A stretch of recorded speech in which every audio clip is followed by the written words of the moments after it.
Адаач дүүрэгт тавтай морилно. Одоо та бүхэнд Японийн асрамжийн даатгалын систем Kaigo Hoken-ийн талаар тайлбарлая.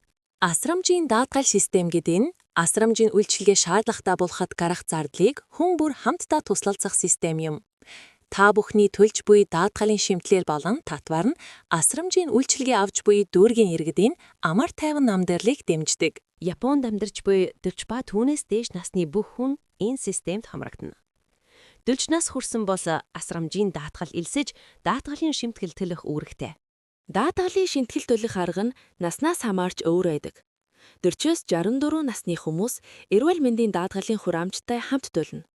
65 ба түүнээс дээш насны хүмүүс асрамжийн даатгалын шимтгэлийг тусад нь төлнө. Энэ системд хамрагдсанаар асрамж шаардлагатай болсон үед бага зардлаар асрамжийн үйлчилгээ авах боломжтой. Та нийт зардлын ердөө 10-аас 30%-ийг төлөхөд хангалттай. Хэрэв даатгалын шимтгэл төлөхгүй бол сул талууд бий. Үйлчилгээ авах үед өөрөө хариуцах зардал 30-ийг эсвэл 40% болж нэмэгдэх. Эсвэл банкны хадгаламж зэрэг хөрөнгийг битүүмжлэх тохиолдол гарч болзошгүй.